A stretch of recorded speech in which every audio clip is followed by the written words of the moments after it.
আসসালামু আলাইকুম। কানিজ ফাতেমা ওয়ার্দা। পরিচ্ছেদ ২৮-এর ১ নম্বর টাইপ হচ্ছে বিভক্তি।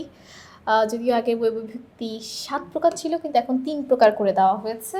দ্বিতীয় আর চতুর্থ তো একই, কে রে। তাছাড়া ষষ্ঠী এবং সপ্তমী নিয়ে এখন আমাদের বিভক্তি। তাহলে চলো দেখি আমাদের প্রথম প্রশ্নে কি দেওয়া আছে। কাব্য ভাষায় কর্মকারকে কোন বিভক্তি যুক্ত হয়? কর্মকারক মানে কি বা কাকে, ঠিক আছে।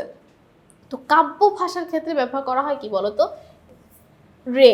কারক বোঝাতে পদের সঙ্গে যেসব শব্দাংশ যুক্ত থাকে সেগুলোকে কি বলে? কারক বোঝানোর জন্য যেসব শব্দাংশ যুক্ত হয় সেগুলোকে বলে বিভক্তি, কারক বিভক্তি।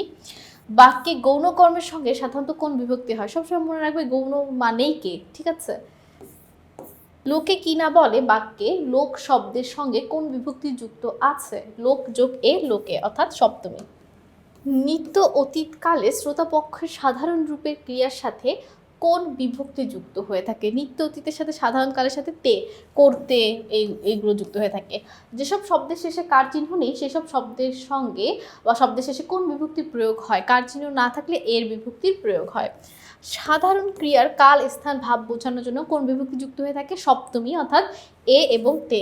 ৭-এর উত্তর ৭, সপ্তমী। আচ্ছা, তাহলে দেখো এর পরের প্রশ্নটা।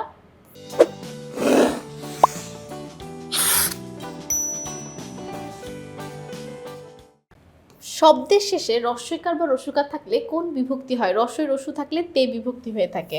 প্রযোজক ক্রিয়ার সঙ্গে যুক্ত ক্রিয়া বিভক্তি কোনটি? প্রযোজক মানে আরেকজনকে দিয়ে করানো। ক্রিয়া বিভক্তি হচ্ছে আই, করাই। র এর, দিগের, দের, গুলির, গণের, গুলোর কোন বিভক্তির চিহ্ন? এগুলো মূলত ষষ্ঠী বিভক্তির। র এর দেখে তোমাদের বোঝার কথা।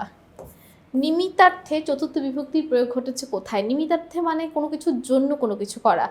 বেলা যে পড়ে এলো, জলকে চলো, ঠিক আছে। সন্ধ্যা হয়ে আসার কারণে তাড়াতাড়ি চলতে বলা হচ্ছে, একটা জন্য বোঝানো হচ্ছে। কোনো কিছুর জন্য বোঝালে সেটা চতুর্থী। বাক্যের প্রতিটি শব্দের সাথে অনয় সাধনের জন্য যে সকল বর্ণ যুক্ত হয় সেগুলোকে বলে বিভক্তি, অর্থাৎ একটির সাথে আরেকটি সম্পর্কই তৈরি করে বিভক্তি। বিভক্তি চিহ্ন স্পষ্ট না হলে সেখানে কোন বিভক্তি আছে বলে মনে করা হয়? প্রথমা বা শূন্য বিভক্তি। আচ্ছা, প্রথমা সঠিক উত্তর, শূন্য বিভক্তিও কিন্তু সঠিক উত্তর।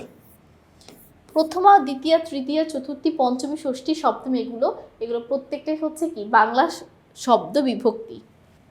ষষ্ঠী নাম বিভক্তির চিহ্ন কোনটি? ষষ্ঠী মানেই আমরা জানি র এর।